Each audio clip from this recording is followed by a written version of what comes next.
Thank you. Okay, yeah, that'll get everybody quiet is right.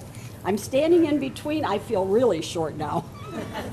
I'm standing in between because they have lapel mics on, so we have to make sure Dick Schuster from JCTV is filming us. I would like to thank everyone for coming today. I'm so excited. I just think this is going to be wonderful. But before we start, I would like to thank a couple of people. I'd like to thank Kozel Brothers for doing our enlargements back here. Mike and Duke will point out different buildings in both the prisons, so I'd like to thank Kozel Brothers for that. And I'd also like to thank Dick Schuster and JCTV for filming this. It will be on Channel 6, so some of you who are in Joliet can watch it on Channel 6. And of course, I'd like to thank Duke and Mike for coming just for an informal talk on the 2 prisons that they worked at in Joliet. They'll talk about the prisons, their experiences. They'll point out what's what back here on these pictures.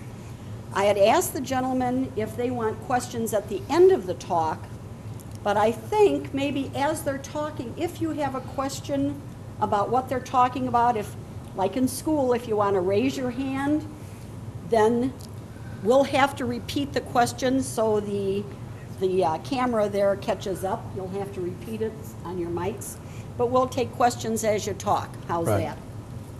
I have some more remarks, but I would like to bring Heather Biek, our curatorial manager, up. She has a few words to say, and she's going to have to stand in between here too, so I'll leave, you get in.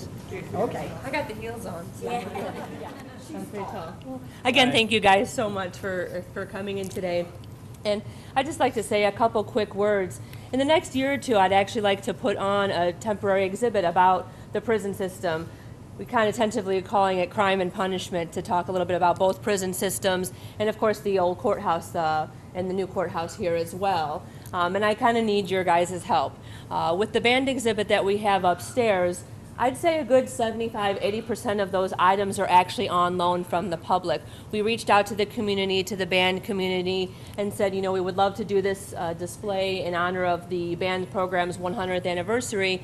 Could you guys help us? And so many wonderful people came forward and loaned us or donated objects that we could put on display. Again, for the prison display, I would like to do the same thing. If you guys have anything in your collection or know of anybody who has items from either the old courthouse, the prison systems, even the old sheriff's house, we would definitely be interested in putting it on display. Again, oh, I see a point. We got some items. Well, I'm seeing this lovely display case from Duke over here, so I'm going to be twisting his arm a little bit. Because right now, that small display case is all I have. And if you go upstairs, I have 800 square feet to fill. So the more artifacts, the better. Pictures, artifacts, even some stories. So I'm really glad this is being filmed, so we might even be able to put some of today's talk on some kind of AV unit up there. And again, it does not have to be a donation. I'm more than happy to do paperwork, to do a loan for the items just as they're on display. If they're photographs that I can copy them in-house immediately and turn around and give you the photos back that day. Just make an appointment and I can make sure I do that for you guys real quickly. If there's any questions or concerns, I'll be here today too. I have business cards upstairs, or I'll have my business cards down here, and we can definitely talk about it. So thank you guys so much. I look forward to this lecture and doing a display soon. Okay, my turn in between again. Okay, come on in, guys. Okay, a couple of things I would like to tell you. The reason I decided on having this is because I work in the gift shop, the museum shop upstairs. Everybody asks me, people from all over Europe ask me, where's the old prison? They've seen the Blues Brothers, they've seen all the different things that have been filmed, Prison Break. They also talk about Stateville, and I tell them, don't stop and take pictures. They'll come out and take your camera. And people have come by and said, I drove up there, I was going to take a picture, and 5 guards came out.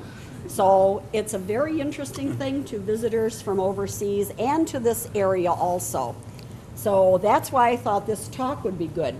Mike Johnson is one of our volunteers. He's our Thursday morning volunteer, and visitors love to listen to him and tell his stories.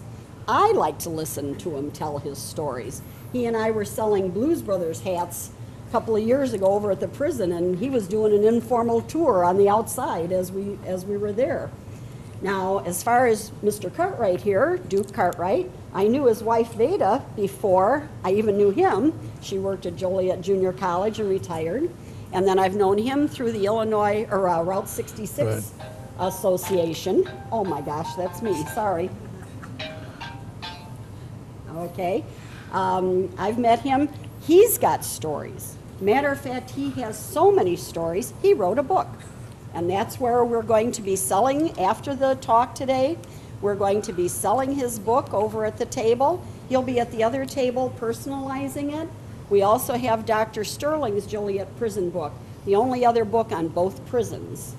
Now I'm going to have, and of course, after this is over with, we invite you to go up and through the rest of the museum too, because it's a pretty nice museum if this is your first trip here. I also have items on display that we sell up in the gift shop. We have a new prison, Joliet prison t-shirt too over there that you might want to look at. Now I'm going to have the two gentlemen introduce themselves because they have a long line of what they've done, and BS is right. there you go. Right. See, I said it was going to be informal. I knew him from before. They're going to introduce themselves, and maybe they can start out by pointing out different areas that they worked in behind them. And like I said, I think one story will just go into the next. I'll let you introduce yourselves. Go ahead. Okay. I'm Mike Johnson. I'm a lifelong Jolietan. Never thought I'd work at the old prison when I was a kid, driving by it with my parents and everything, but I did wind up there. I went to Joliet Catholic High School, College of St. Francis. I was in the Army in between high school and college. I got a degree from the College of St. Francis, had a couple sales jobs, and in 1984, I started working at the old prison. I just wasn't happy being a salesman. And back in those days, you kind of picked the prison that you wanted to work at, walk in, and got a paper application. Of course, now it's all centralized and online. And I filled out the application, and because I was a veteran, I think that had a lot to do with it. I was hired within a month. And I worked at Old Joliet as a correctional officer, a prison guard, from 84 to 90. And in 1990, I got promoted to correctional counselor. And in 1998, I transferred from Joliet Correctional Center, the old prison on Collins Street, to the Illinois Youth Center Joliet out on McDonough, which just closed in February. And that's where I retired from about 6 years ago. Major? I'm a little older than he is. I came up here in 1960 from a little town called Hillsboro, Illinois, which is 45 miles south of Springfield, 45 miles northeast of St. Louis. It's a little farming community. In that town, we had 2 factories, smelters, and a glass factory, and that was it. You either worked at one of those factories, farmed, or you didn't do anything because there was nothing else there. I needed a job. I come out of Uncle Sam's Army. After I graduated from high school, I went to Uncle Sam's Army. Was there for 3 years, went back to Korea, was there for 16 months, come back home to California, trained troops until I retired from the Army in 1960, 59. 60, I went back home, come back up here. I took a test to go to state police. Passed all the tests, physicals, the whole 10 yards. Got up to the man, and he shook my hand. He says, "Son," he says, "you're too tall." So I'm 6'5", and they said, "No, you can't go to work up here, but we're going to change the rules here pretty quick." He said, "Why don't you go on up there at that prison and go to work?" At that time, the prison and state police was all under the Department of Public Safety. He says, when they change the rules, you can take a transfer over, your time will count. Sound like a good idea? So here I come. I come up to Joliet. Went to work as a guard. I was there about 3 weeks. Hadn't been to town. Decided to go to town one night with one of the guards that was there. got lost. We were down at Silver Frost root beer stand, which is no longer there now. But that's where we wound up, trying to figure out how we was going to get back to the prison. Two girls come in a brand spanking new Ford, parked alongside of us. And naturally, the young guys that we were, we started talking to them. Told them, and asked them, how do we get back to the prison? Yeah, we'll show you, just follow us. They did for the next hour. All over Joliet, wound up out by the airport, and they finally realized that we weren't kidding.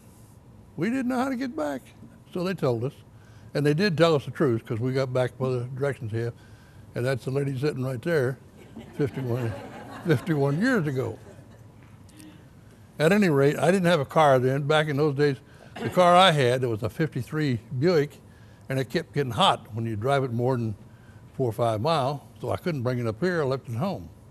So I was dependent on anybody else to haul me wherever I wanted to go if I wanted to go anywhere.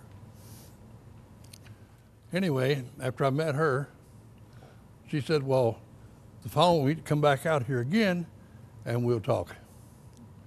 The following Wednesday after prayer meeting, we went back over there. We spent an hour and a half trying to find it because we were lost when we found it the first time. Anyway, we finally found it, met them, and the romance progressed after that.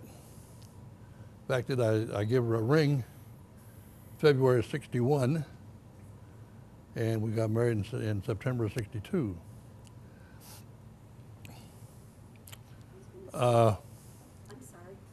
Okay, go ahead. If you wanted to start pointing out some of the buildings there too, finish whatever you want to do, Major. I came to Stateville in 1960. I was, second day I was there. First day I was there, they take you around, give you a uniform, show you where everything's at. Second day I was there, we're supposed to go into the classroom. About 9:30 that morning, they had a guy over at the segregation unit that was acting up, didn't want to come out of his cell. The training officer took myself and another guy. We're going to go over and help him move this inmate out of the cell. We gets over in front of the cell, told the guy to pack up, he's coming out. No, if you want me, you come in and get me. Well, that's what we were there for. Anyway, he looked up at me and he said, who in the hell do you think you are, Duke Wayne? And the name stuck. I've been Duke ever since. But anyway, they popped the door, we jumped in on him, grabbed him out, pulled him out, put him in segregation or isolation where he belonged. I never did go back to training school. After that, every morning in the roll call, they'd send me back over to work at isolation and segregation unit. I had 1 day of training the whole time I was there. I guess they figured I didn't need it. I made sergeant in 1962. Back in those days, Reagan, the warden up until 1961, you had to be 23 years old to come to work there. No criminal record, in good physical shape. And in most cases, you had to have a high school education, but there were some guys that worked there that didn't have a high school education. They could barely read and write their own name. But they were there, they were good guards, they come to work every day, done the job they were assigned to do, went on about their business. Anyway, I hadn't been there but, maybe about 3 or 4 weeks, if it was that long. They had a Menard transfer. In other words, you load 30 or 40 inmates onto a bus, got a driver, an officer in the front, an officer in the back, and you got a lieutenant following along in the squad car in the back. Anyway, I was assigned to go on this Menard transfer. Went on the transfer, no problem at all. Got down to Menard, got rid of the inmates. We was going to come back the next day. While we were there, went down to eat supper with some of the guards that worked down there at Chester. They said, well, let's go out and have a beer. Back in those days, I drank a little bit, not much. Anyway, we didn't have any civilian clothes, but he said, you don't need civilian clothes down here. He said, we go to the bar in a uniform. Well, you didn't do that at Joliet, but anyway, we did. We went down, we had a beer, or 2 or 3. One of the guys that was with us, He decided he's going to play the piano. He can't play the piano. He don't know how. But anyway, he knows how to make a lot of noise, and that's what he was doing. Well, there was another guy in another group on the other side of the bar that was putting money in a jukebox. And he come over there and told us, he says, hey, ask this guy not to be so loud. He said, I want to hear my music. So we did. Well, all that does just irritate Reed. He's going to pound on it a little harder. And he did. The guy come over again. He said, you know, he said, I'm getting tired of coming over here. And he was. He said, tell that guy to quit beating on that piano. So we did. Well, he quit trying to play it. He got up on top of it. Now he's beating on it with his feet. Anyway, the guy didn't come back over to us no more. He walked over and knocked him off the top of the piano. And naturally the fight started. And before it was over with, we had the guy's bar tore up. Broke the jukebox and a bunch of chairs and a mirror and I don't know what all. Anyway, we tore it up. Somebody hollered, cops is coming, so we went out the back door and we got away. Next morning, we got back on the bus, come back to Joliet. Anyway, it was about 2:30 in the afternoon. Warden Reagan was there in his office with a note at the front gate. He wanted to see all four of us as soon as we hit the door. I figured, well, you know, I came for a job, now I'm going to be looking for a job somewhere else because he's going to fire me. So he goes up there. We made us all sit out in the front of his office for about 15 or 20 minutes, just agitating. He finally did call us in a line in front of his office, and he chewed on us for the next 15 minutes. I mean, he really hit it on hot and heavy. He finally told us, he says, you got a choice. He said, you can quit drinking beer or whatever you're drinking and work for me, or you can keep drinking, fighting, and get out there on 66 and go on back home where you came from. I said, man, I need a job. He said, just tell my secretary on the way out. So I did. I told her, I said, I'm done. I ain't drinking no more. And I meant it. Well, I'd already met her, but anyway, so, and she said, no more drinking. Anyway, I goes out, and just as I get out the door, Reagan come out the side door to where the elevator was, where I was going to go back upstairs. He sided up to me and he says, did you fight? I said, yeah, I sure did. He said, did you win? I said, yeah, I think we did. He said, I'd have done the same damn thing. I turned around and walked away.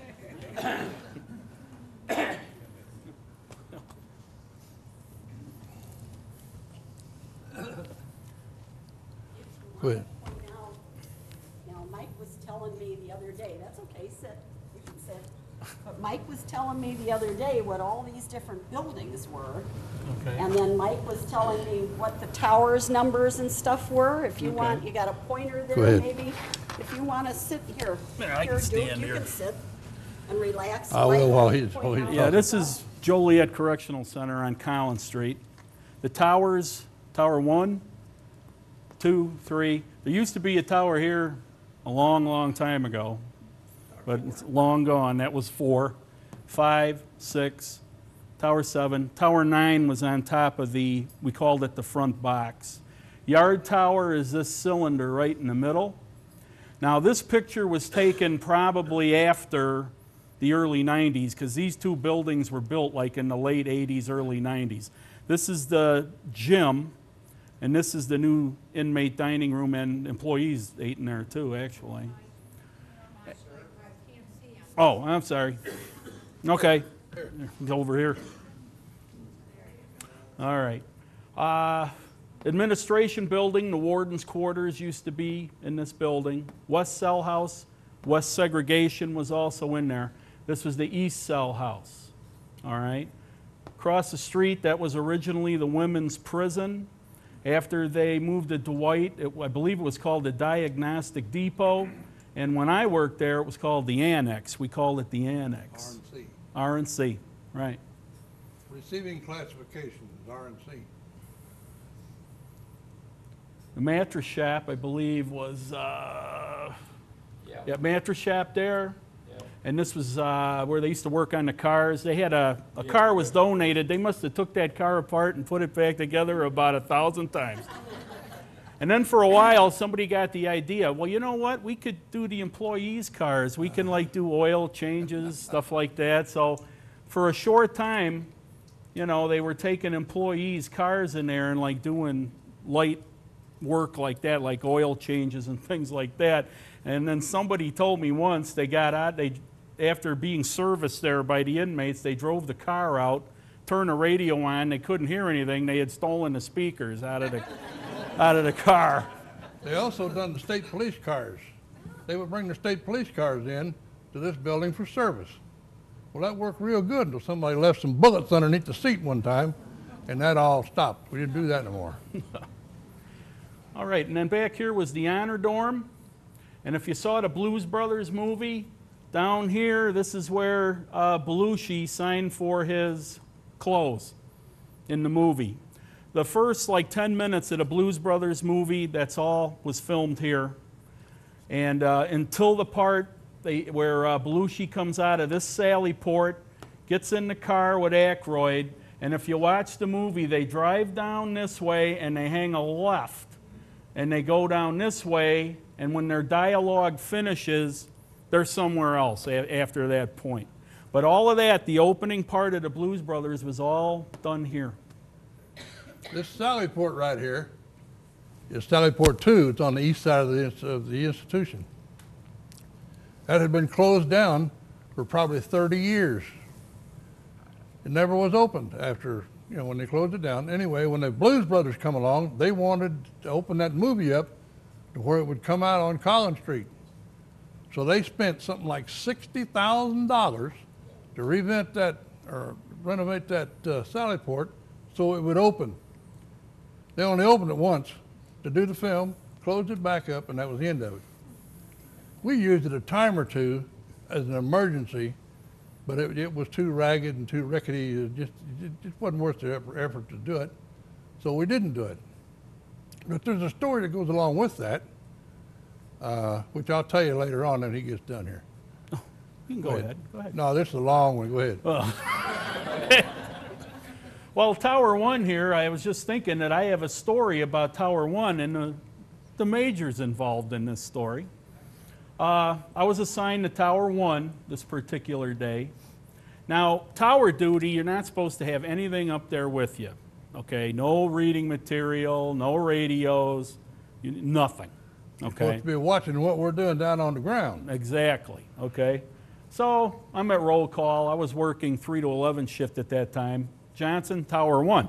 I was kind of surprised because usually I didn't get, you know, towers and stuff like that. But I go up in Tower 1, sign for the, you know, you sign for the weapons and all of that.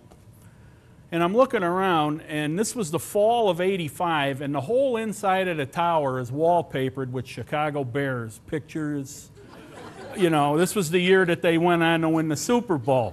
So it's all these pictures of all the individual Bears, group photos, newspaper things. I'm like, wow, you know, and I look, and there's a little clock radio in there, and there's a couple Soldier of Fortune magazines, and I'm thinking, man, I'd hate to be the guy that gets caught up here with all this stuff.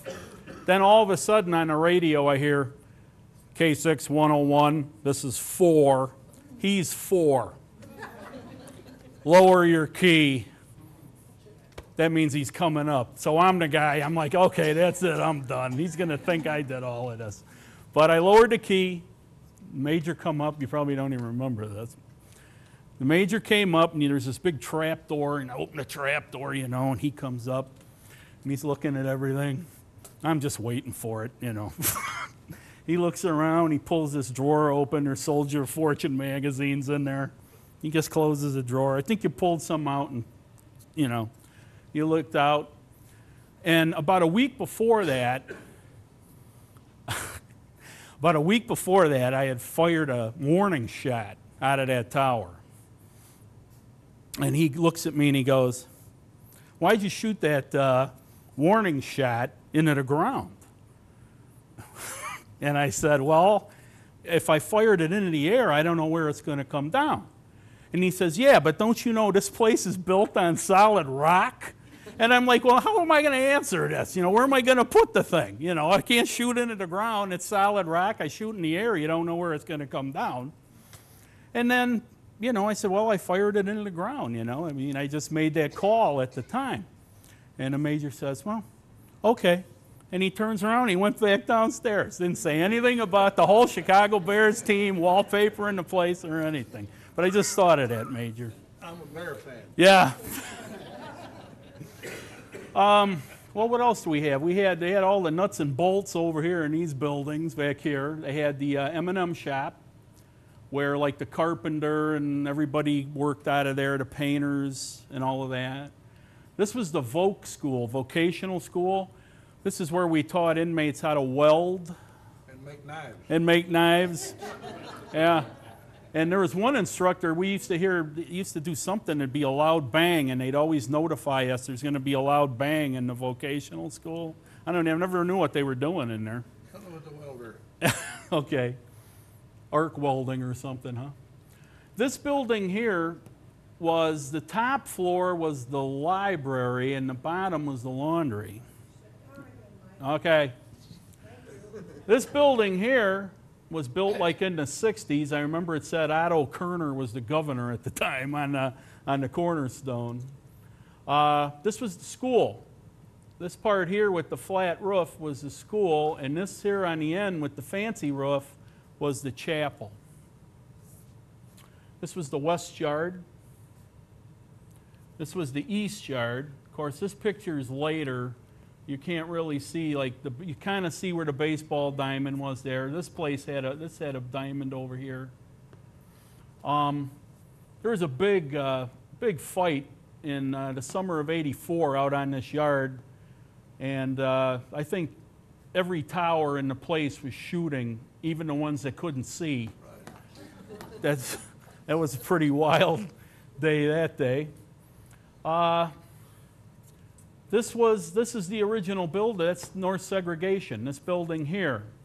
This is the courtyard to the north side of, the north side of this building. There's a small courtyard in there, and that's where they have the original cell from the old cell houses. They kept one of the old original medieval cells, as they called them, and that's where it's on display. It's in a courtyard right behind this building there. And when I started there in '84, they had porcelain toilets and little sinks in the cells. And the inmates would break them up, and as they then they started switching over to the stainless steel, the thing that was all one unit, the sink on the top and the toilet. Right, unit something. And I remember, you know, you'd be walking down the gallery, you know, and an inmate would say, I want a cell change. You're not getting a cell change, you know, sit down. Next thing you know, he's breaking up the toilet or the porcelain toilet or the porcelain sink, so he has to get a cell change. I remember that happening. Then sometimes they throw the chunks out at you, but... What could they break it with? Oh. Jumping on them? Yeah. It don't take too much to break them off the wall, and once they come off the wall, they hit the concrete Yeah, floor that's and it, break yeah. up. And, well, what else did we have here, Major? Powerhouse. Oh, yeah. Powerhouse here, the big Water stack. tower. Water tower. Some inmate went up there for a while, didn't he? Yep. Yeah, we had an inmate climb up there, and I don't think they really sent anybody up there to go get him. They just figured he'll come down when he gets Did you tired, count him hungry. right where he's at? Yeah. The fire department, yard department, well, the fire department used to be in there when they had a fire department, right, Major? And then it was Right. the yard department in there. Then And they then- put the fire department outside. Right, and then Lewis College used to have like a satellite courses and stuff at the old prison. Like they oversaw the auto tech that we spoke about earlier, and they also were over. What they have in there? They had like graphic arts. Right, upstairs. Yeah, upstairs they had graphic arts in there, and that's where the classrooms were for that. And when I become a counselor in '92 or '93, I was a counselor for 2 or 3 years. Springfield decided they wanted substance abuse counselors in all the prisons. And I got volunteered. I didn't volunteer for it. They said, we want you to go do it. So it took 2 years. I had to go to Springfield, I don't know how many times a year for like a week at a time. And while you're going to the courses over a course of 2 years, you had to conduct substance abuse classes for the inmates, and that's the building that I used to do them in, was upstairs here. I remember that. I also used to do substance abuse for the employees in our annual cycle training, which we used to have in the administration building. Are there tunnels underneath? Yes, matter of fact, now, like I said, now this picture is fairly new. In the older times, back in the 80s and into the very early 90s is when they built these two buildings, if I remember correctly, or the late 80s. 80s. The late 80s, yeah. There's tunnels that go. The yard tower here in the middle is you go under the sidewalk pretty much to get to underneath the yard tower, and then you go up a ladder there. The bigger towers have outside doors. The larger towers had wooden scaffolding stairways. The smaller ones, I believe, had a spiral, if I remember correctly. I wasn't in those a lot. I was usually on the ground. But, and also the old dining room, you'd access that tower, you'd be in the tunnel under the sidewalk and hang a right and come up in the old building that's not in this picture, and that's how you got into the dining room tower. Where were the actual cells? In the cell, in the building. This is East Cell House, this is West Cell House. Along the outside wall? They were on the outside walls and on the inside walls, and then what ran between the cells was a utility corridor. And that's where all the plumbing was, Electricity the and access, everything. electric, all of that. And in this cell house one time, back when I was a guard, we had some outside contractors working, and they were welding in the tunnel. I don't know what they were doing in the utility tunnel, but they touched off some insulation or something. And I was working in the cell house that day, and I had 6 and 8 gallery, and another officer had 5 and 7.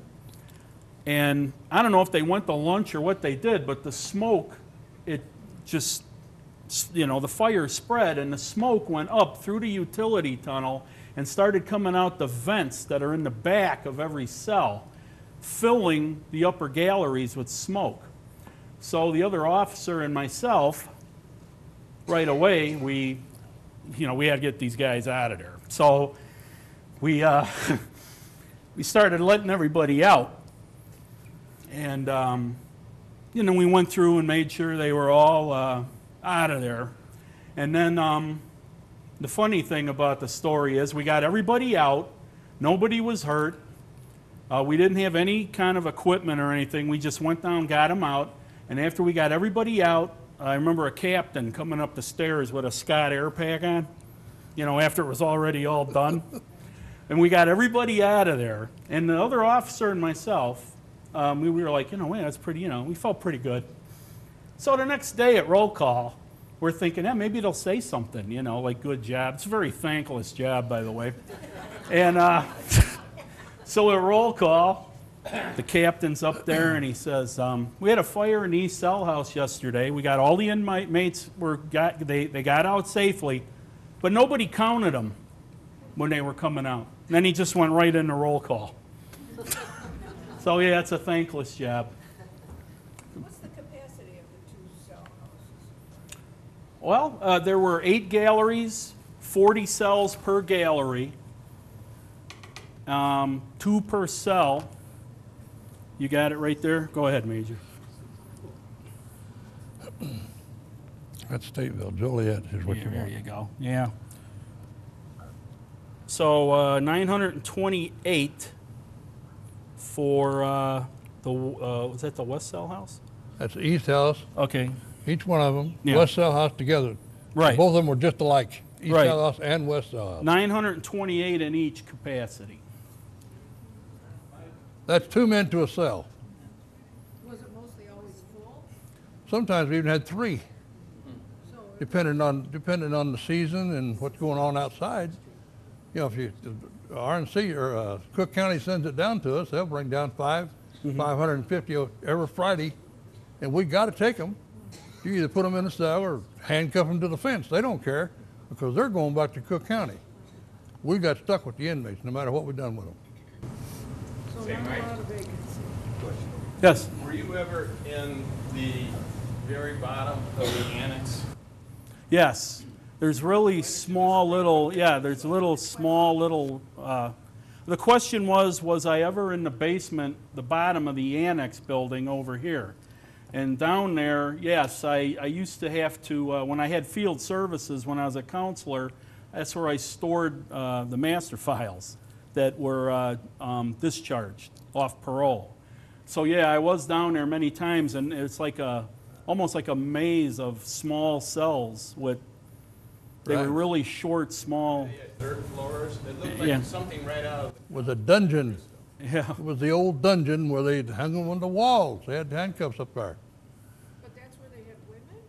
Yeah. Did you say that was the first one? Yeah, well, I don't think they had them down there, though. Years, long back before our time. Yeah, right. Well, originally, they kept the women on the 4th floor of this building. And if a woman had a child, she could keep the kid with her until the kid was 4 years old. And then this was built as the women's prison. So they moved the women from the 4th floor of this building into here. And the women only got out once a year. I think on 4th of July or something. They locked down all the males and let the women out, and they could walk around. This used to be like an open, like a cistern or something. Reservoir. A reservoir. And I've seen pictures of the women out around this thing. And this was opened in like 1895. 1895. The old prison was built in 1855. Right, The Right. reception center was built in 1896. right. Yeah, you can see the dates. The date is above this one, I remember. So yeah, so the women were up there, then they moved them here. But down in the basement there, yeah, I always kind of wondered what was going on down there back in the old days. But I was down there many times. We used to run exercises for the tactical unit in the evenings after we got everybody locked up. One time we had down in this basement, down in this dungeon, I grabbed a female during the day, told her to meet me over there. She didn't know why. I didn't bother telling her why. Probably she wouldn't show up if I had her. Anyway, we were going to take her as a hostage, tie her up down here in this dungeon thing, and have the tactical unit come fight us, get us out of there. And they did. They found us finally after a while. We were down there for quite a while. The lady that I had was sitting right back here in the back in the striped shirt. She used to be my clerk. Anyway, that day she was my secretary. That she was also my hostage.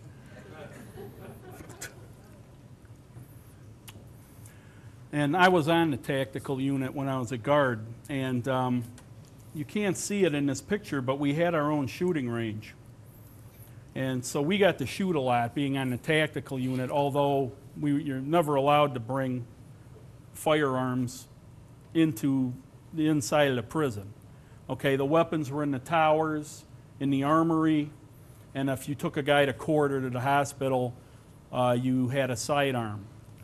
But on the tactical unit, we always trained with 36-inch riot batons. But there used to be it's still there. There's a range over here, and we used to shoot there a lot. And being on the tactical unit, any ammo or anything they wanted to get rid of, we used to shoot it off. And we even had a skeet shooting thing at the range. And we That used was out to behind. Right, yeah. It was like over out here. And we used to shoot skeet with the Remington 870P, the little short shotguns. We'd be out there shooting skeet with those. It was north of Woodruff Hill, Right, you went over the tracks. over the tracks. Right. You'd be kind of like going this way, over the railroad tracks, and I believe that was built in like the 80s, wasn't it, Major, that range? 1980, When I came there, along with this man over here was the warden, the firing range was down in the quarry. The quarry's about 60 foot deep down on the other side of the wall. Anyway, they had a big rain in what, 81? And the city of Joliet told us to turn off our water pumps, that we were flooding the city of Joliet. Told them to turn it off. So if we turn off these pumps, this quarry is going to fill up. The city of Joliet didn't care. You shut them pumps off. So we did. Shut them off, and it filled up all the way to the top. And it's still in about filled 2 up. days. Yeah. But prior to that, before we had the big rain, we built a 2-story frame house down in the bottom down there for our firing instructors, where we could get up in the tower and shoot and what have you. Brand spanking new. The day we finished it, the next day it started raining, and then the following day they made us fill it up. There's a brand spanking new house in the bottom of that quarry that never got used. Hopefully there's nothing in it, maybe a bunch of fish, but it's brand new, never got used, sitting in the bottom of the quarry. Major, Wasn't there an old gravel plant over those tracks that was also operated by the prison? yeah, you remember that, Major? What's A that? gravel plant? Yes, well, they used to grind up the, right. There was a gravel plant. And if I'm not mistaken, the grinder, that great big metal grinder, is still out there. Nobody wanted it because it's not worth the money to take it to tear it up and get it out of there. Sarge? Mike, isn't it green, the one figure right there with the green top, isn't that the hospital? This is the hospital. Yeah, thanks, Sarge. Forgot to mention that. This is the hospital. And that was built in 1895, if I remember the date over at the top. And another thing I did when I was a counselor, I had the mental health caseload. And my office was up here on the 3rd floor. I had an office with a desk in it. And of course, I could never have inmates up there, but that's where I had all my stuff and everything.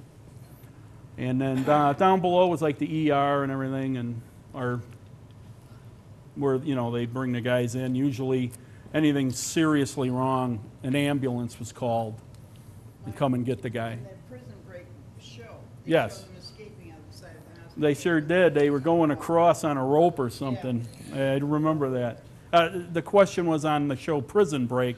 If you watch that, the escape was kind of staged, I believe, from the 3rd floor, and they had a rope going across from the 3rd floor. You know, from time to time, I read in the paper, oh, we should rehab that and make it a, tourist attraction and tours and all that. What do you both think about is it possible? Now, you know my opinion, but I'll tell the rest of these people that.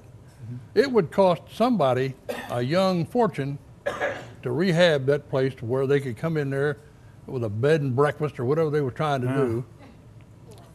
It's so far deteriorated since they shut it down in 62 or 92 that it would cost you God knows how many millions of dollars just to get the rats out of it.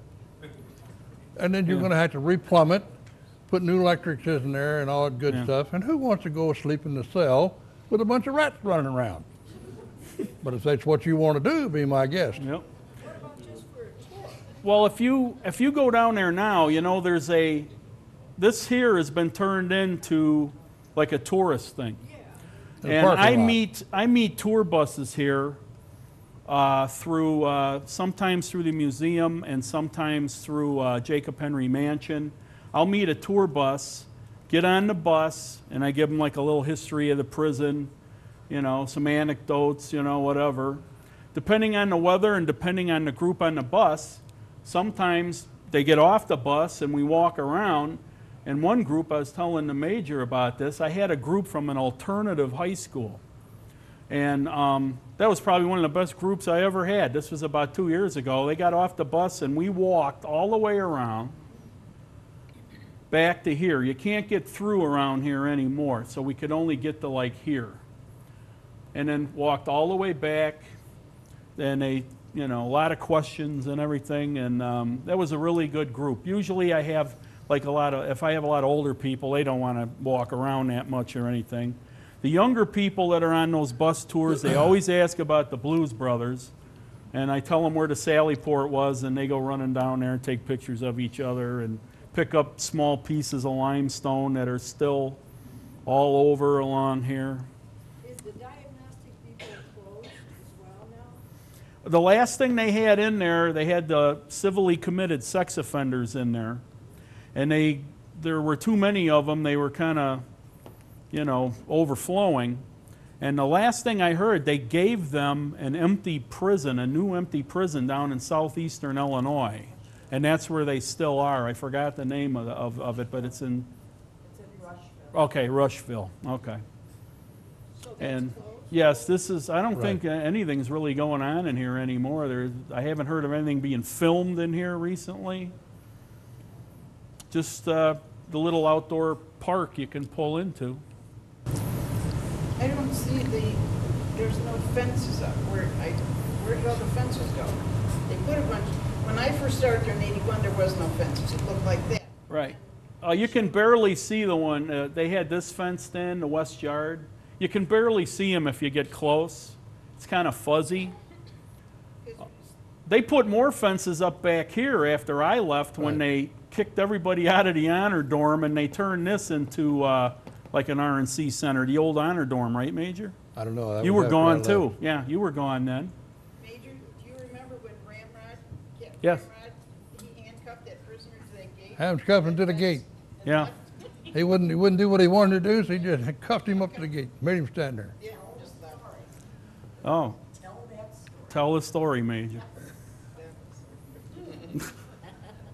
Ramrod was a captain, great big bulky guy. He wasn't the smartest guy in the world, but he could get the job done. Smoked big old green cigars. He'd chew them more than he'd smoke them. But anyway, he would get these inmates. He'd be standing down by the gate when the inmates come out of the cell house to go to the dining room to supper or to lunch or whatever. Anyway, if they wasn't doing what he wanted them to do, he wasn't walking in line straight, or he was talking or giggling or what have you, he'd snatch them out of the line, he'd chew on them. If they still didn't do what he wanted to do, he'd get mad, he'd stand them up to the fence and handcuff them, make them stand there, wouldn't let them go to supper. Well, that happened 2 or 3 times till the warden found out about it, and then that ended, because he wasn't supposed to be doing that. He don't have the right to tell them you can't go to supper, and he's not supposed to be handcuffing them to the fence. But that's Ramrod. Yeah. Anything else? I don't know, Major. Gentlemen, this is all fascinating to me, it's all very new to me. Any prisoners of any particular notoriety at the old prison? Oh, yeah. Yeah. Do what? Famous prisoners like Richard Speck. Richard Speck was probably the most famous. The last most famous guy in there was John Wayne Gacy. But anyway, go back to Richard Speck. When he came in the 60s, I was there at Stateville.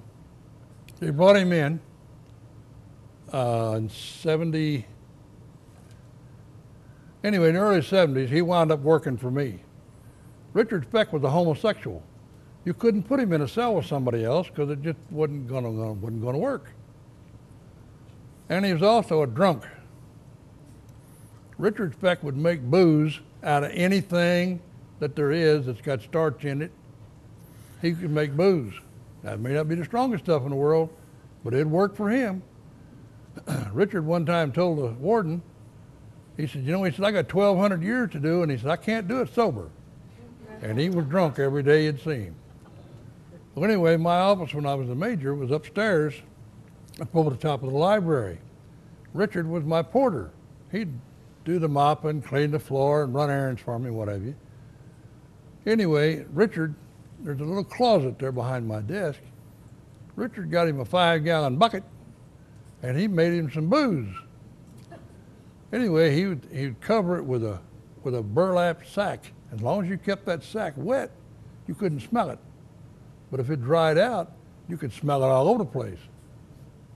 Well, it worked real good for a while. But one day, Richard wasn't down there. I don't know where he was at, but anyway, he wasn't there.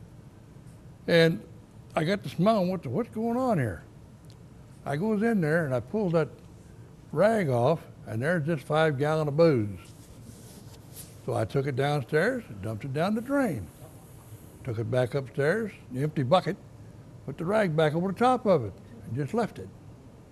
Never said a thing to Richard, didn't have to. He got the message, and he didn't make no more booze in my office.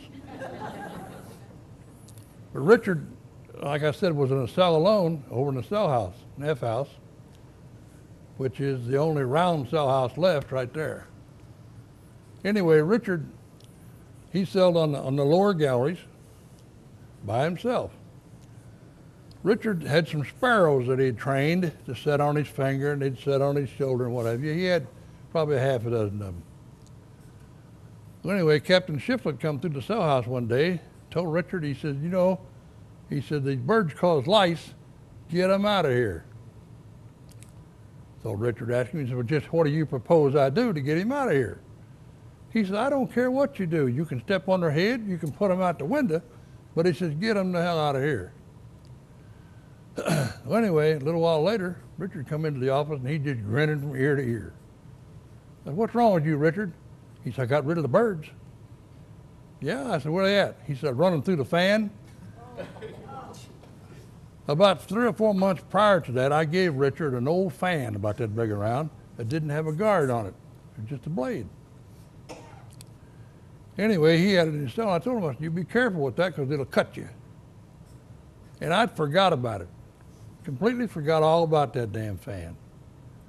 Well, anyway, when Richard was told to get rid of the birds, he'd run them through the fan, every one of them. He had blood, guts, and feathers, you name it, all over that cell. And that went on for 2 or 3 days. He didn't clean it up, but he slept in there at night. Finally, one day, the sergeant called me and he says, man, he says, he's got this whole cell house stunk up. He says, you got to do something. So I called Richard in, told him, I said, you go over there and clean that cell up or I'm going to lock you up.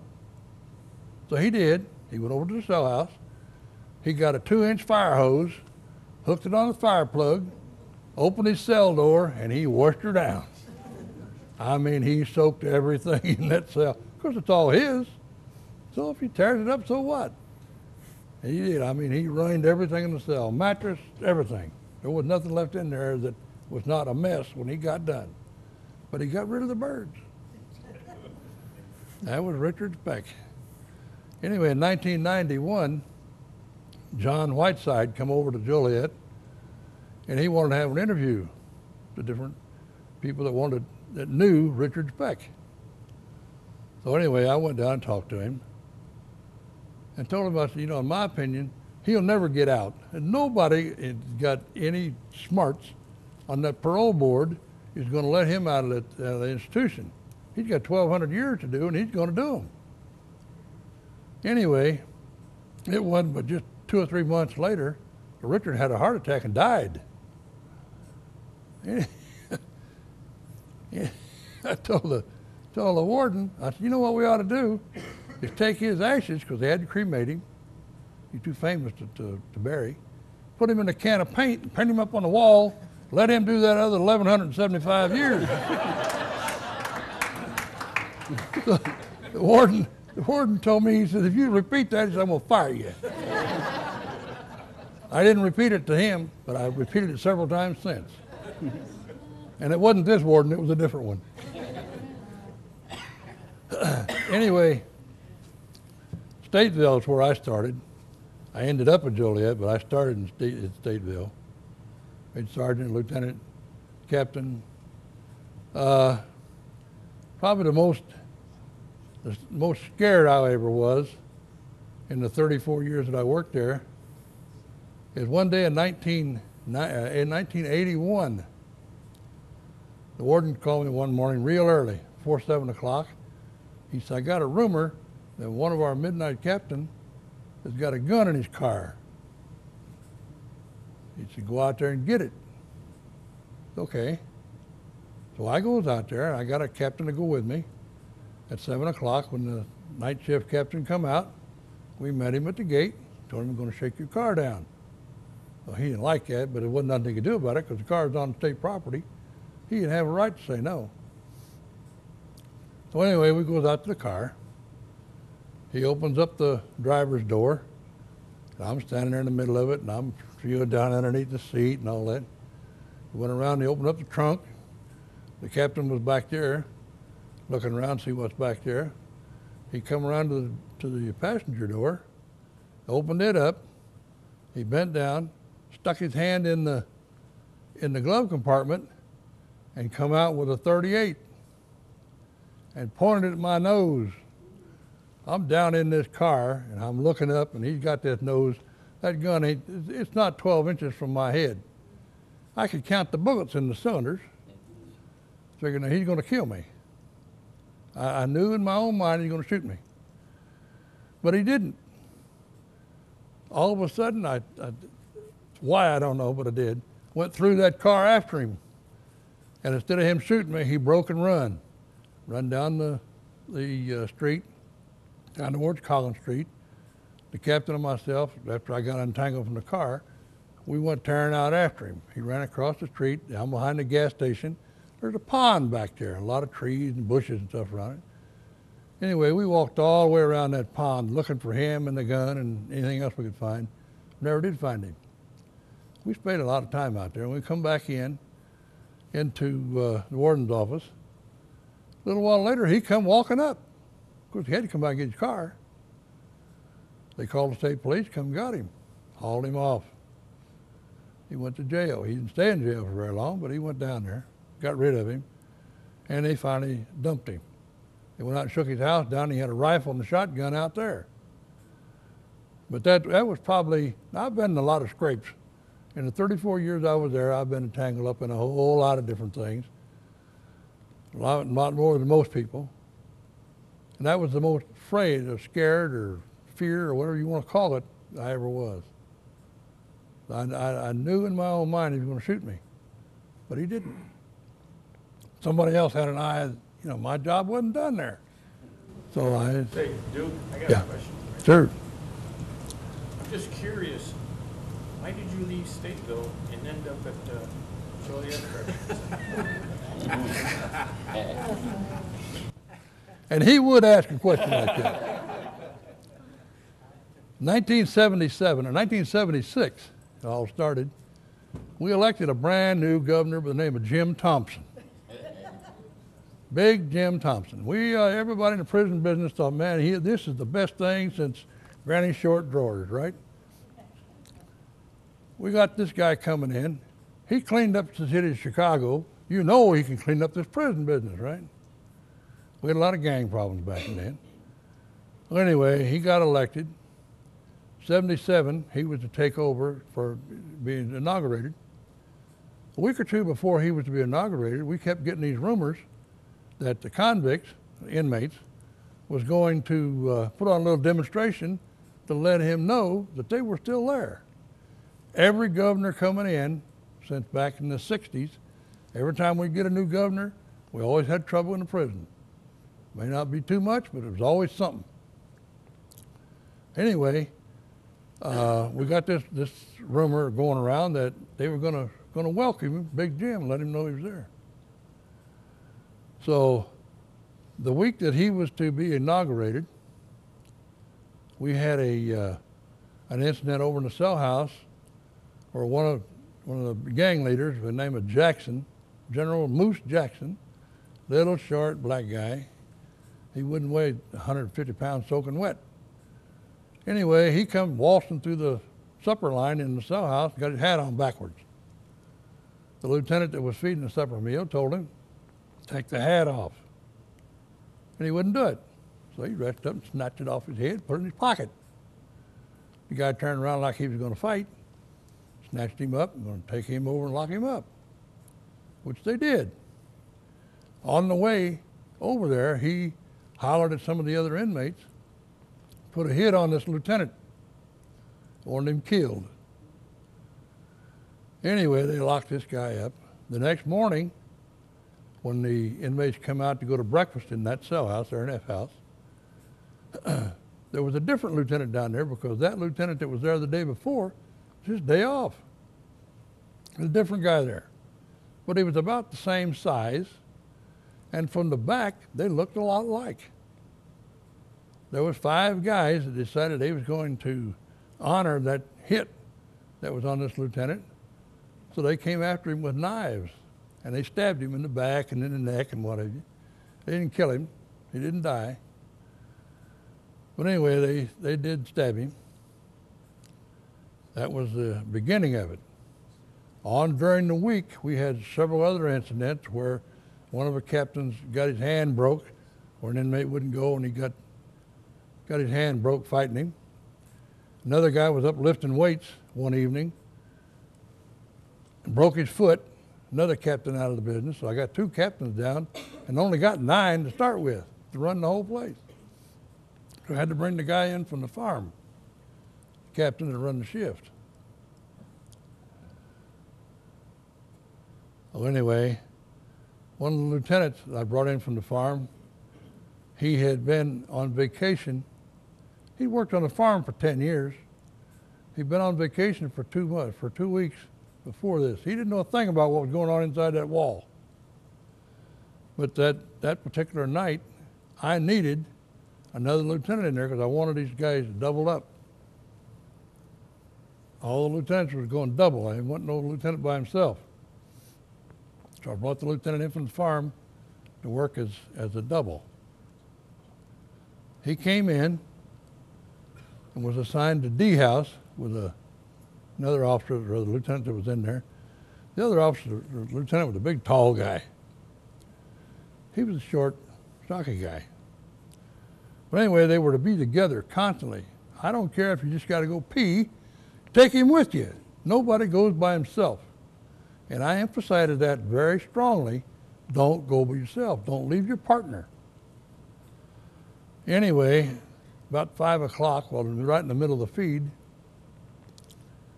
they called the armory that they got a problem in D house. Well, we got a C, D, and E, and on the radio, unless you're looking real or listening real close, you can't tell the difference, or I can't. I don't hear too good anyway. But anyway, the lieutenant with the broken hand, he was up there with me, sitting in the office. We was waiting to get done before we went home. When the call came out that they got trouble in D house, I said, well, I'll tell you what, you go to E house, I'll go to C house, and if there's nothing on them 2 houses, we'll meet in D house. Sounded like a good idea. So that's what we did. Well, anyway, I got to D house before he did. As I'm going down the tunnel to go into the cell house, I could see the door standing wide open. And in the key slot, there's a set of keys. You just didn't leave keys in a door anywhere in the prison. You just don't do that. I never seen that done before in my life, and I haven't seen it done since. But anyway, I did.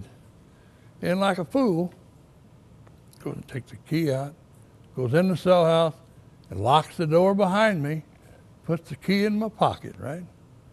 Another stupid move. First stupid move was ever going in there. Anyway, I went in. There's 450 inmates all down on the flag down here, walking up and down, passing the food cart. They wasn't doing anything, getting their food, going back upstairs. I goes down by the tower, looked up in the tower, and the doors are closed. The 3 officers that are supposed to be up there, they're not there. And they got the metal doors shut where you can't see in there. So I go down by the tower, I start the round, and there's the one lieutenant standing there, and he's waving his hand, looking up at the ceiling. I can't see the other lieutenant right then, but I know he's there somewhere. Look around, here he is over here in a big pile. They done stabbed him. Well, about that time, they're pounding on the door out here to let them in. They can't get in to help me. Of course, I didn't really need any help. They wasn't doing anything. So I goes up to the door, opened the door, and the warden came in, and a couple guys that was with him. One of the captains anyway, they came in. We loaded him up on this wagon, hauled him up to the hospital. Well, a few years before that, I had been in where one of our officers by the name of Jim Zeiger in '72 got killed and thrown off the gallery over in B house. I came in from home that day And they assigned me down there to stay right there with that body until the coroner got there. Well, the coroner was a long time getting there. And before he got there, they were just throwing all kinds of stuff out of the cell at the body. Figured, I'm not going through that no more. You could tell the guy's dead. I'm moving this guy, coroner or no coroner. And we did. Took him to the hospital.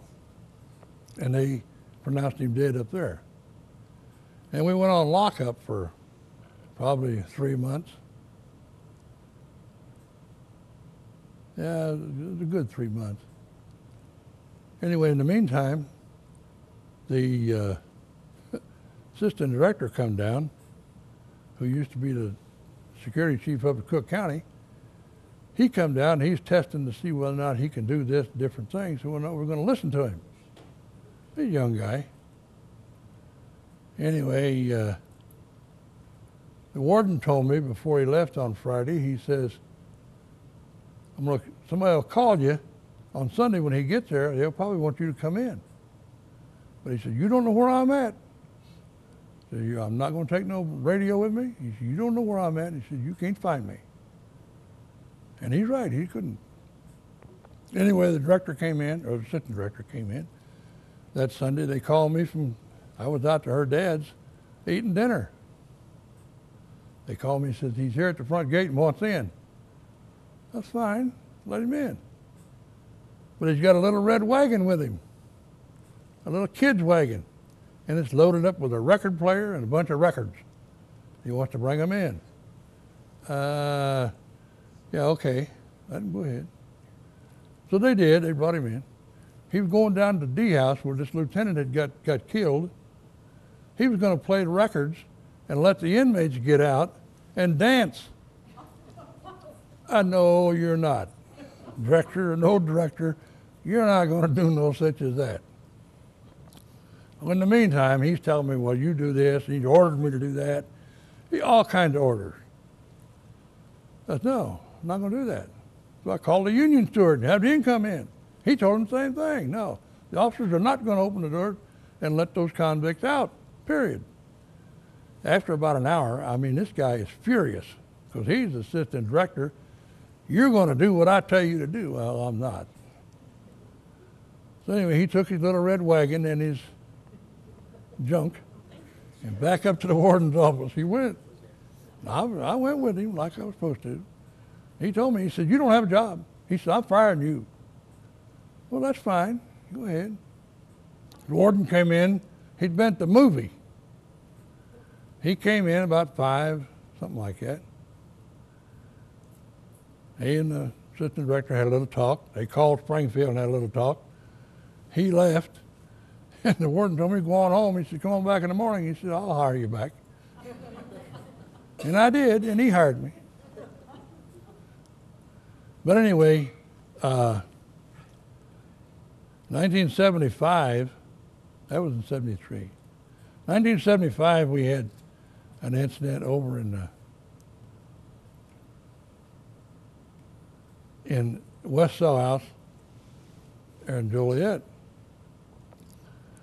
Well, after the thing in 73 where they had a big wake up there at Stateville, the warden sent me down to Springfield to the state police for 2 weeks to learn tactical unit procedures.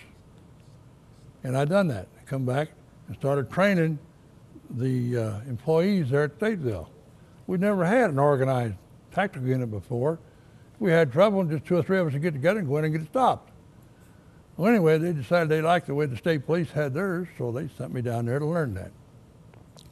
So I went down and I spent my 2 weeks, come back, got a bunch of guys together, and we started training, learning the procedures and what have you. Done a fine job. We had a real good unit. Had equipment and what have you. That was in 74. In 75, in April 22nd of 75, they had an incident over in the West Cell House where the warden over there, he wasn't the smartest guy in the world. I don't think his elevator went all the way to the top. But anyway, he decided he's going to move 3 inmates, 3 gang leaders, right in the middle of the day. all the stupid things to do. If you're going to move them of a morning before everybody gets out. You don't move them in the middle of the day when everybody's out running around watching you. You're just asking for trouble when you do that. Well, anyway, he asked for it and he got it. They took over his cell house, West Cell House, grabbed 10 employee hostages, took them up on the back end of 7 gallery, way up in the top in the back, tied them up to the cell bars. He'd come and get them.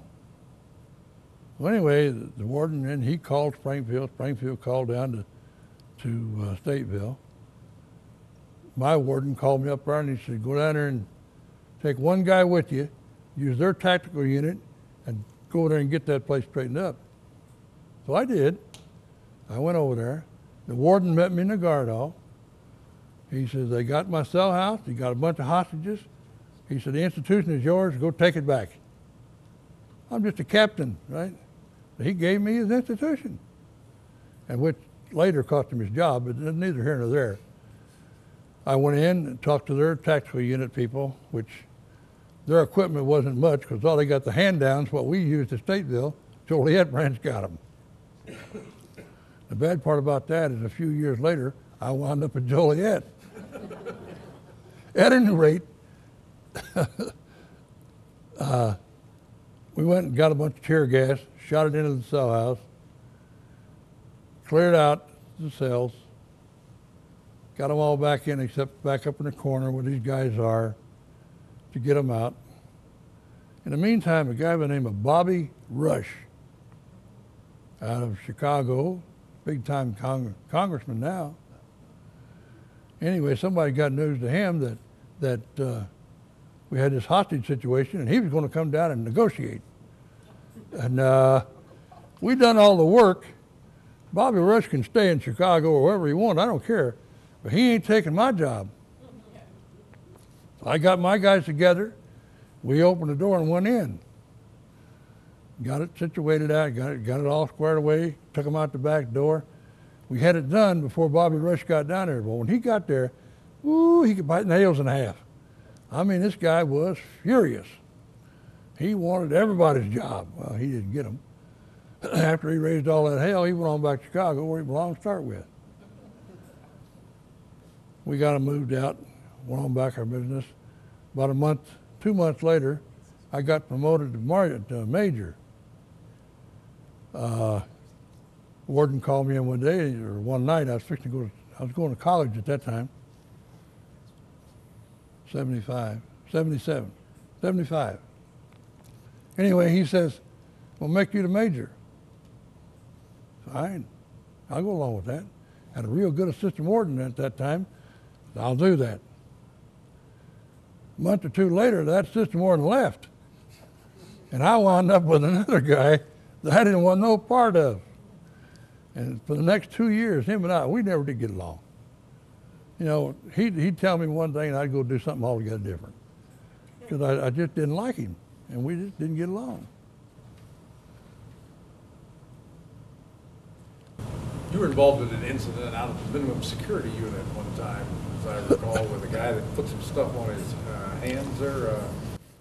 I was involved in a whole lot of stuff. Every time some... Where the minimum security unit is. Yeah. Every time some inmate had a minimum security unit. decided he didn't want to do something, they'd call Cartwright. Okay, we'll do that. All this out here is the minimum security unit, 2,200 acres. You better move so these people can see over here. Yes, dear. Yes, Ward. In case you didn't know it, this is my wife. Sometimes boss. Anyway, this is the minimum security unit out here. In that dormitory, there's about 300 inmates. During the day, they were going to dig a grave out at the cemetery, which is down along Caton Farm Road, running east and west. They had 3 inmates going to go down and dig this grave with an employee. Well, one of the inmates that was to go help dig this grave, he was afraid of dead people, didn't like the cemetery whatsoever, didn't want to go down there. But they made him go. So he went down and he started digging like everybody else. They dug the grave. He spent the day down there. He'd come back. Well, that evening, instead of going to dinner and what have you, he went up to his bed and started sulking, I guess. I don't know. Anyway, just about time for the lights to go out, 10:30, 11:15, this guy took razor blades, put them between his fingers on both hands. Now, he can cut you coming and going. And that's what he done. He started cutting inmates. So they called the captain. The captain called a bunch of us in. The warden, couple, the assistant warden, a couple captains, all of us went out there to the minimum security unit. Now it's dark.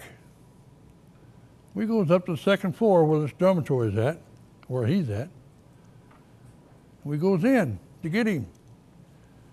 Now there's 5 of us up there, and not one of us had sense enough to flip the light switch. We're going in the dark. We didn't have flashlight. Well, the good captain on 11-7 had a 5-cell flashlight to start with, but he had a nub in his hand when the battle was over. He done wore that flashlight out. But anyway, one of the inmates downstairs, as we were going up, he handed me a Johnny mop, about that long, had a good thick handle on it, that the inmates cleaned the toilets with. And that's all I had, because I came in from home. The warden was there, Warden Pate. He had some tear gas. Anyway, we goes up to fight this guy. And we finally got him down on the floor, and we're down there trying to subdue him. He bit one of the captains right in a small, meaty part of his leg. I mean, through his pants, the whole 10 yards, took a big chunk out of him. And he's yelling and screaming, and I mean, he's really carrying it. Of course, it's hurting. I can imagine. And the warden's standing up there squirting his tear gas. And he's squirting it on all of us, you know, not just the inmate. He's getting everybody. And including this hole down in this guy's leg. Well, anyway, we got it all done. And he had cut a couple guys. One guy down his face and what have you. Anyway, we got all squared away. Well, the captain wound up going to the hospital, and he was off for work for 2 or 3 weeks. He thought he was going to lose his leg over that mess. That was at the dormitory. But one night, not after that, I was still on 311 then.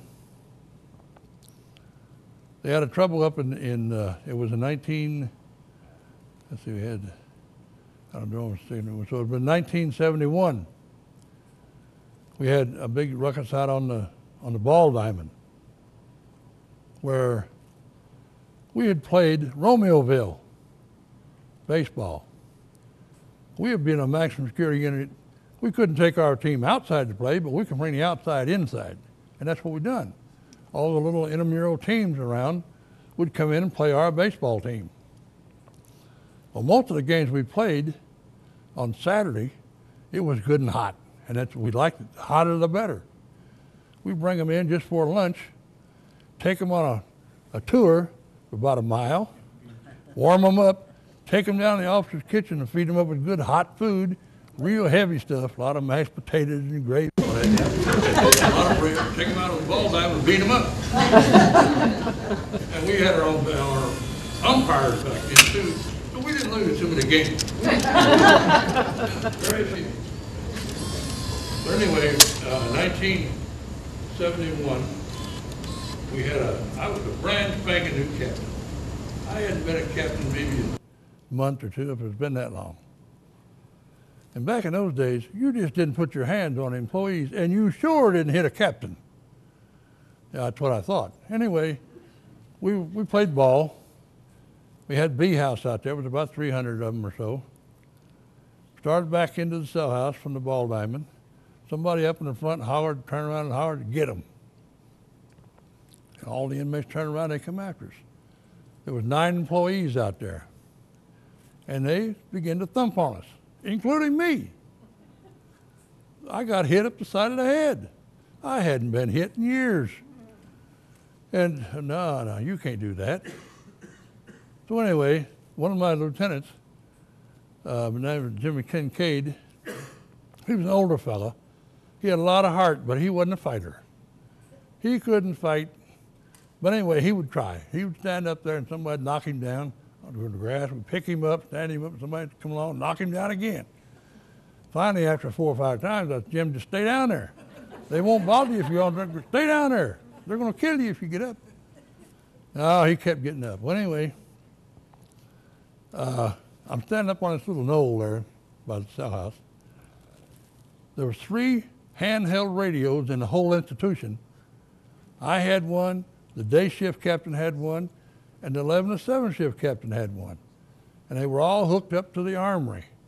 Towers didn't have radios. You know, back in those days, we just didn't have that stuff. We were a bunch of poor folks. Anyway, for some reason or other, I didn't know then and I don't know now. I yelled in that radio for the towers to shoot them SOBs. Anyway, they couldn't hear me. They don't have towers. They don't have radios. The only guy that could hear me was the armory. But the convicts didn't know that. They tried and broke a run for the cell house. There was one captain that was still on his feet besides myself. And we started chasing him. Now, we didn't chase him very fast because we really didn't want to catch him. We just wanted him to go. Run into the cell house, lock the door. Anyway, about 2 months later, the lieutenant died. He never did get back to work. Anyway, the guy that had said, turn around to get him, was up in detention hospital. He had asthma or some damn thing. Anyway, he had to do his isolation time up in detention. And that's where he was. So about a little after 10 o'clock one night, they called me and said they got a guy down in the back of the cell up here in detention.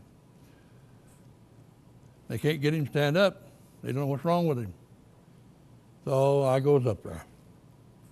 Well, on 3 to 11 shift, which I was, you got a sergeant, plus you can take a doorman with you up there. 11 to 7 don't have all that fancy stuff. They don't have extra people. So 11 to 7, lieutenant or captain would have had to go up by himself. 3 to 11 shift, I'd take somebody with me. I gets up there, goes to the door. He didn't respond. Couldn't get him up. Okay, so I told the sergeant, let me in there. So I goes in the cell. Now there's 5 guys in this cell. 1 guy on the floor, and there's 4 other guys in there with him. So I goes in, walks over to where he's at, bends down to check him to see what's wrong with him, and they all jump on me. And they're wailing on me. And I'm losing ground quick. I'm down on the floor, and they're stomping on this old boy. Well, anyway, there's 8 detention hospital nurses, they're inmates, that live up there at the other end of the building. They heard the racket. Here they come down there. They went in. And they started getting this thing squared away. By the time I got up off the floor, I thumped on him a time or 2. Not real bad. I didn't try to kill him. I just wanted to let him know I was still there. Took him down to the hospital. Doc Venkis had to come in and patch him up. He says, I think you went too far this time. He says, I don't think I can do anything with him. I said, just patch him up. If he dies, he dies. So what? Well, he didn't die. I don't know where he's at today, but he's not bothering me anymore. But anyway, the whole idea, he thought, they got the time mixed up. He thought it was 11:15, and he was going to get the captain on the midnight shift, and they was going to get out. Well, they got their times mixed up, and they got me instead, and they didn't get out. They just got wailed on a little bit. That was one little incident. We've had a lot of them. 1973, B House, at lunch, they took over a cell house. Got 10 hostages. Took them all the way up to the top of the cell house up here on 10 Gallery. One guy, they dangled him over by his feet, see whether or not he could see the ground down there and what have you. Now you're up 10 stories, or actually 5 stories, there were 10 galleries, but you're 5 stories up. facing a concrete floor. It's bad. Anyway, I got called in from home to take this tactical, what we call a tactical unit. It wasn't anything then. Just a bunch of guys that got together and we were going to go in there. Well, anyway, what later became the warden was the assistant director then down in Springfield. He found out what was going on, and he was on his way up. He told us, don't go in that cell house. So we get up there. He comes in. The first thing he done was take our shotguns away from us and put them back in the armory. If we go in, we're going in with sticks. We're not going in to shoot nobody. Fortunately, he got there before we did. Anyway, about 5 o'clock or 5:30, the state police had got mustered together, and there was about 100 of them came in through the Sally Port, stomping and carrying on, all dressed in their uniforms and what have you. Really, really impressive. And that's what caused me to have to go to Springfield the following year. But anyway, these guys meant business. And they wasn't going in there without guns. But they lined up in a tunnel out there before you get into the cell house. They were standing there anyway. The inmates realized then what was going to happen, and they gave up. Said, we'll come out and talk to you. Just don't let them state troopers come in here. Anyway, they brought those hostage takers out, took them up to the visiting room. In the meantime, they're going to let 10 employees, 10 only, not armed, come into this cell house after dark and lock everybody back up. That was scary. Not the most scary thing, but it was scary. Anyway, I took 9 guys with me. We went in, and we spent the next hour or so trying to get people in cells. We didn't put them in their own cell. We just grabbed them and put them in wherever we could find a cell that was locked. A lot of these cells had a door tore off of it, where they tore everything out, burned everything they could. It was just a big mess. Fortunately, nobody got killed in that one. 75, we lost an inmate. We didn't lose him. They killed him themselves over in the West Cell House.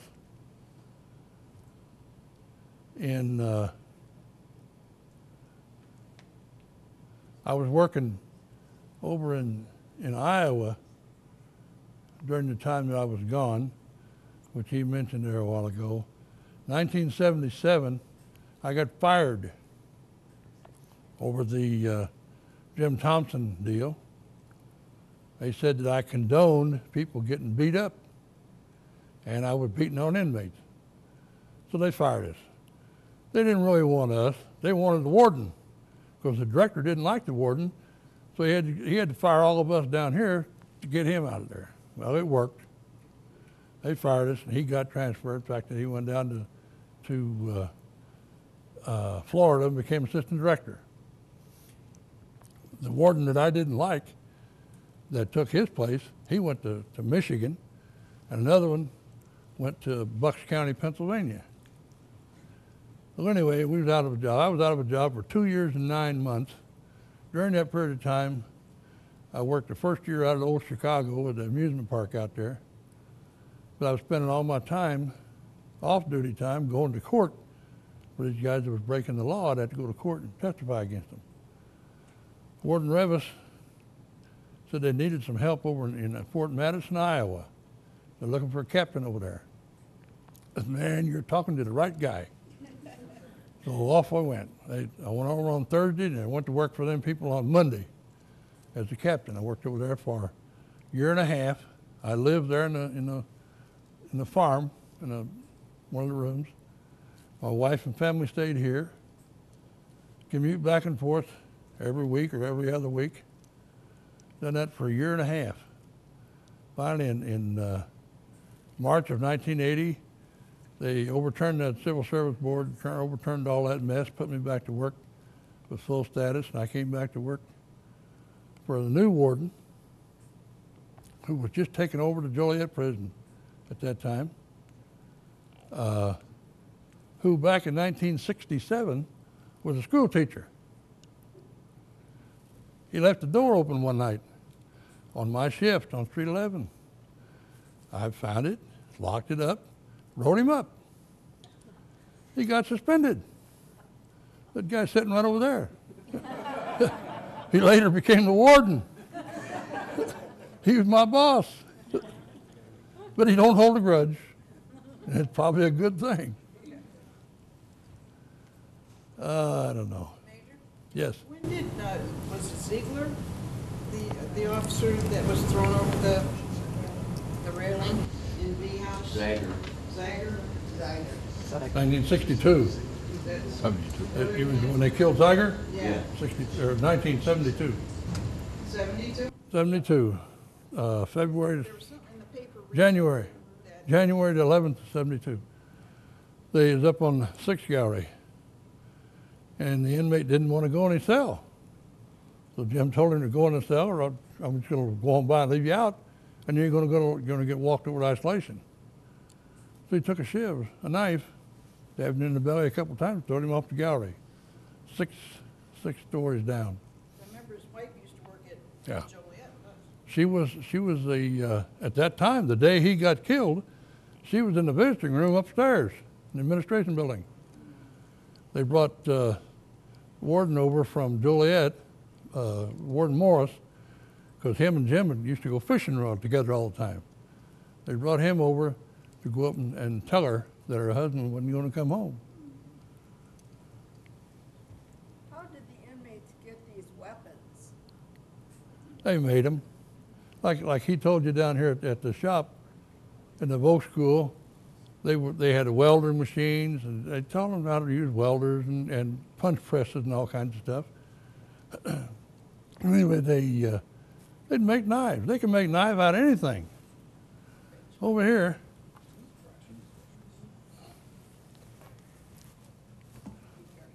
there's some knives that was made over there. That was made there in Joliet.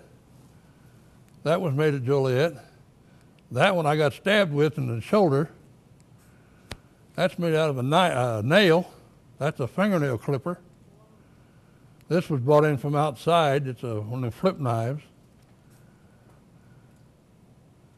Those are brass knuckles, that and that. So is that. I've been stabbed once and I was shot once. I was stabbed in the right shoulder with that right there. Didn't hurt me bad, nothing serious. I was also shot.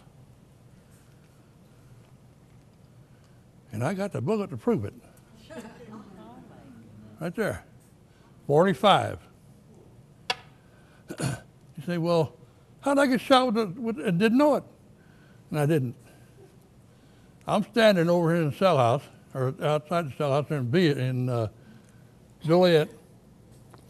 Me and a captain by the name of Jerry Renfro, watching this upper line come by out of the cell house, going into the dining room. And I'm standing maybe 3 foot out away from the wall of the side of my office. We're standing there talking, and all of a sudden I felt something hit me in the shoulder, and I mean, it made me go down. I thought, what is it? And looked down on the ground, and there's this bullet bouncing on the ground.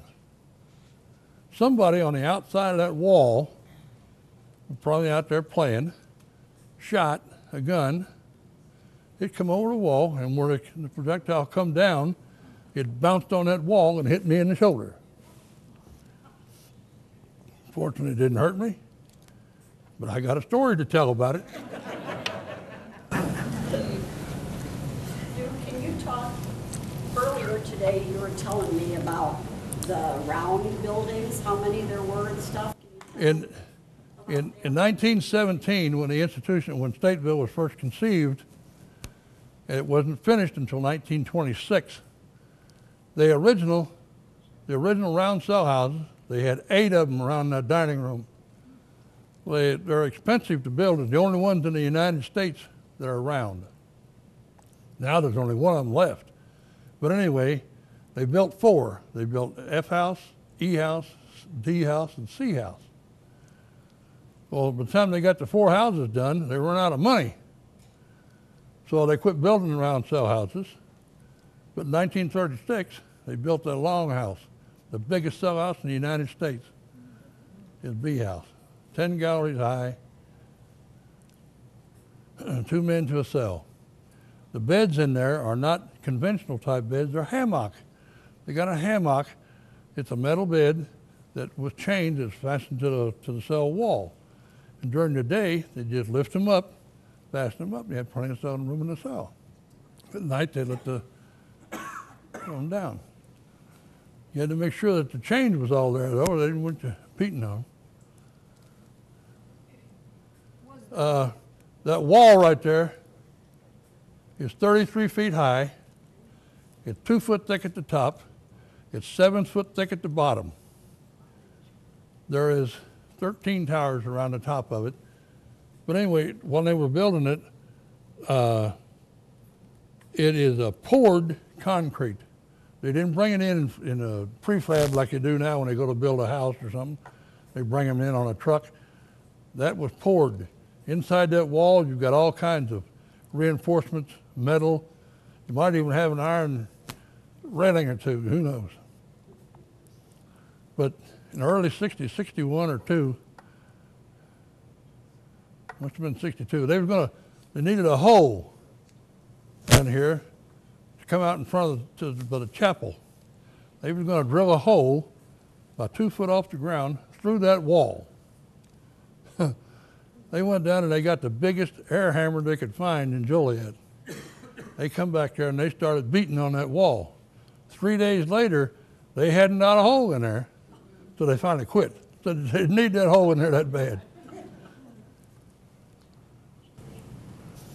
Major, Yes. any attempted or semi-successful breaks from either institution? Stateville had a few. Most of the escapes they had at Stateville was from outside the wall. They were already out. They were out on the farm, and they just run off. Of course, we did have them from inside the wall, too.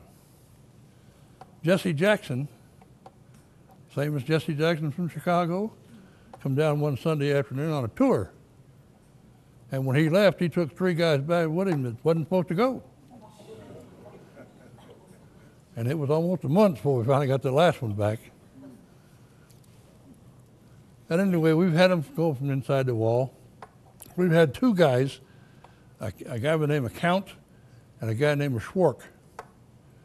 They were going to put hot water in B house, the cell house. They only had cold water, didn't have hot water in there. So these 2 guys, they hired them as plumbers. They were convicts. They're going to live in the cell house, and they're going to work at night, putting in plumbing to all these cells. Well, they were doing that, but they were also doing other things. They made themselves a one-legged ladder out of these pieces of pipe they were using. It was supposed to have been for the plumbing. They made themselves a ladder. They got a garden hose, they cut a hole in the top of that cell house, right up there. And one night after count, they went out through that hole, slid down that garden hose down the side of the building. Well, it won't go all the way to the ground, so they're probably about the last 10 or 15 foot, they had to jump. And they did. But anyway, they got their ladder out. Well, back here behind that cell house is a yard tower, Tower 11. They usually don't man it at night, only in the daytime. So when the guard left at 3 o'clock, he flipped the tower lights on so that they'd be on that night when they got dark. These inmates got wise to that. You know, when them lights come on at 3 o'clock, we know that officer's not going to be there. Fine. So one night in the rain, I mean, it's raining like a son of a gun outside. They decided that's the night they're going to go. So they climbed up inside the cell house, out to the top, down the side, throwed their ladder up on the wall. Now, it's about 1 o'clock in the morning. And they're trying to go up this one-legged ladder. They'd get about halfway up and they'd fall. It wouldn't hold them. They've done that several times. Finally, they realized they can't get out. But they can't get back in the cell house either. So they're caught. So they goes out to the general kitchen out there where the night shift lieutenant usually sits. And they walked up to him and told him, we're cold, we're wet, we tried to escape and couldn't get out. We want to go back in the cell house. He didn't believe them. Sit down over here and have some eggs. He sent somebody out to the tower to check it. And sure enough, there's this ladder sitting out there in the ditch. Brought them back in, they locked them up. They done that. They were locked up for quite a while. Finally, the following year, they're in D house. Over at the round cell house that's over here. They're going to do some plumbing in there. And these same two guys, now we didn't learn too much too quick. Same two guys in the cell house as plumbers, right? They're plumbing all right. They plumbed another ladder. Got out, same tower. They're going to go up. Well, this time we had got a little bit sophisticated, right? We had a guy in the tower. Just probably by mistake. But anyway, we had him up there.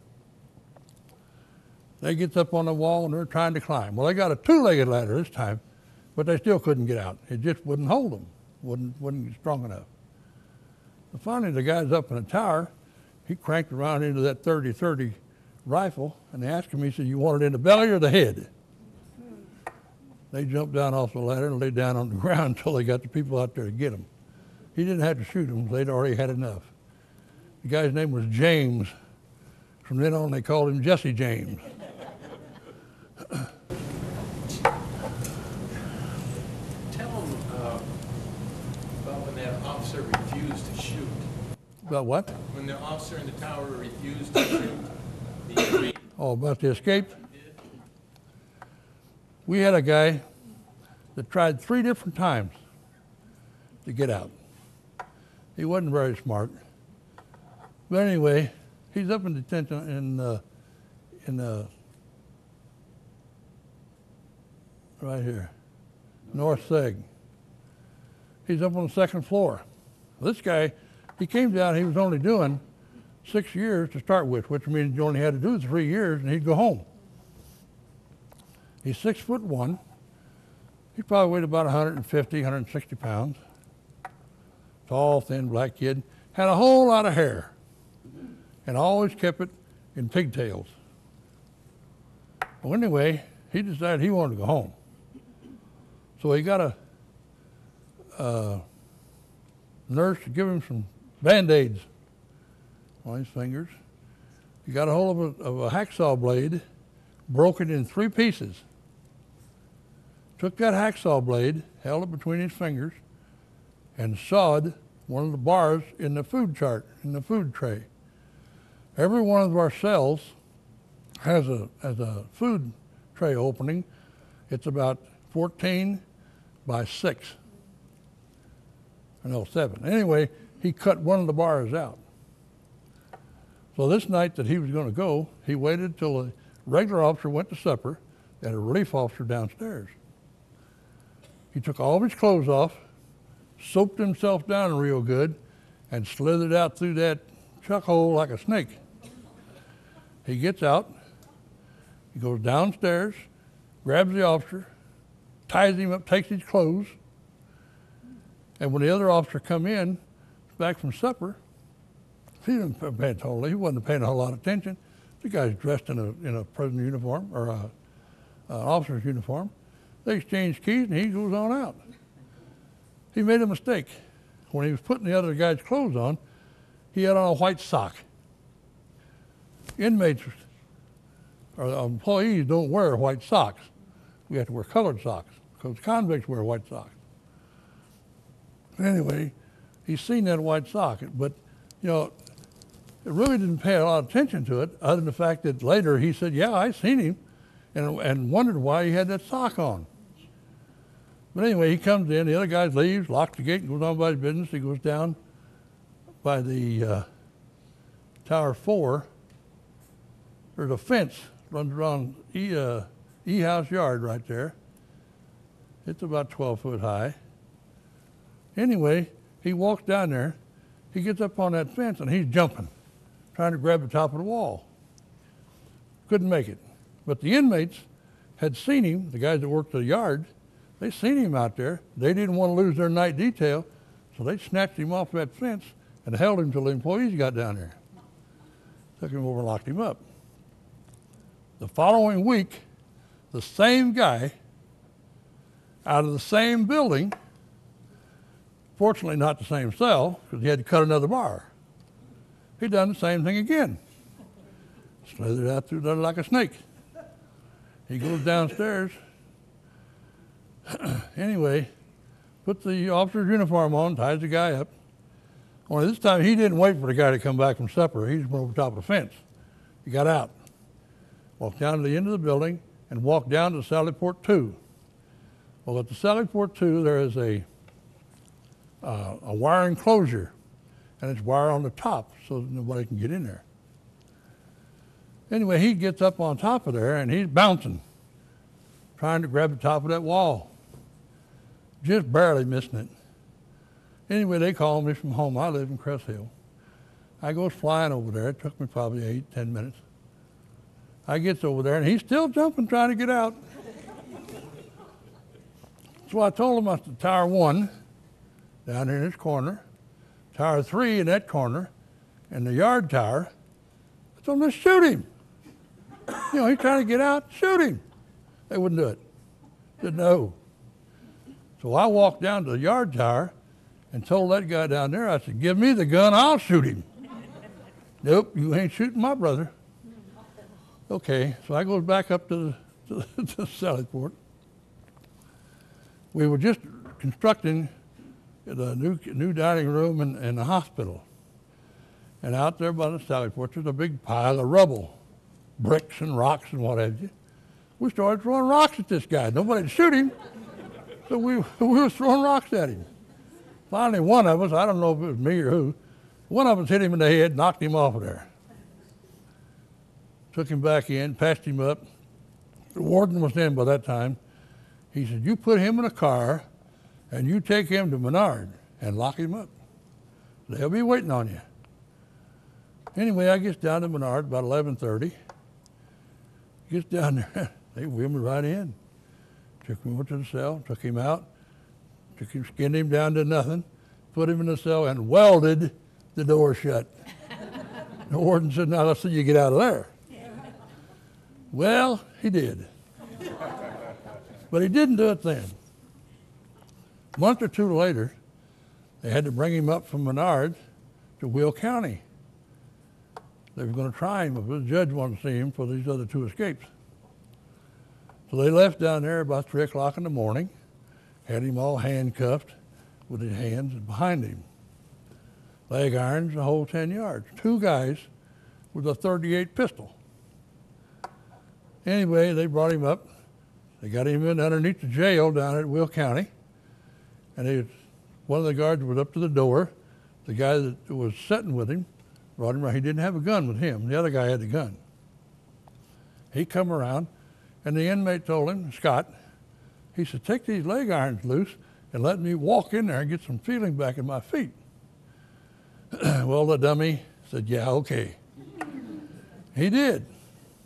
Unbeknownst to him, on the way up, Scott had rigged one of them handcuffs off of one hand. He still had it dangling on the other, but he had this one loose. Officer didn't know that. So when he took them leg irons off, away he went, up them ramp, across the road, up on the sidewalk, up to the railroad track. At that time, and he emptied all 6 shots at him. Never did hit him. It all done scared him. At that time, they were building the new Will County jail down there on the south side. This guy, he's up on his railroad track, so he jumped right down in the middle of these construction workers. And they like to beat him to death with them shovels. Anyway, I didn't know anything about all that until the officer down at Menard called me and he says, Scott tried to escape. He's in the hospital and he's going to be there for a couple of days. I had to send somebody over to babysit with this fool until he got squared away. So I did. We watched him for 2 or 3 days, and they finally come up and got him, hauled him back down to Menard. And where he's at today, I don't know. but he ain't around me.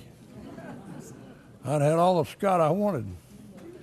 But anyway, when he took off, before they took him to Menard, or after they took him to Menard, the following month, Assistant Warden Revis from Stateville and I went to the Will County Chiefs meeting. At that time, I belonged to the Will County Chief of Police Association. And I'm sitting there minding my own business, and these guys decided they're going to have a little fun. So they called me up there and they presented me with a half a brick. Says, in case you run out of ammunition with these inmates, he said, you got something to throw at them. I've still got the brick. Thank you. I could sit here and listen, but I know it's 3 o'clock, and I'm sure you're tired of talking. So, You don't want to go another hour? well, I think they did wonderfully. If we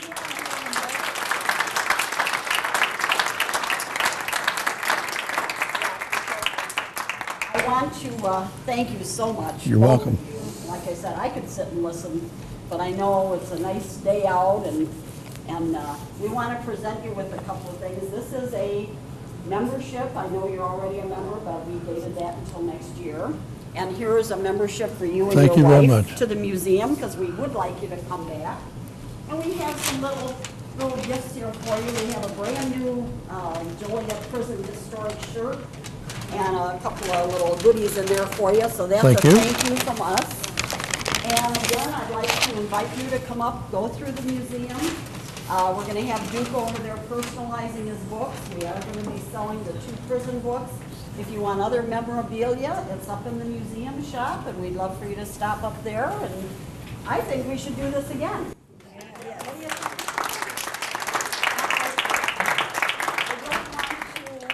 I don't want to miss anybody, but I know there's plenty of people here from both the prisons, and we would love to have you back, and we would love to get information from you for Heather, because maybe we could do a couple of talks like this when we do our exhibit, because we'd love to have you back. And thank you, guys. You're welcome. Thank you.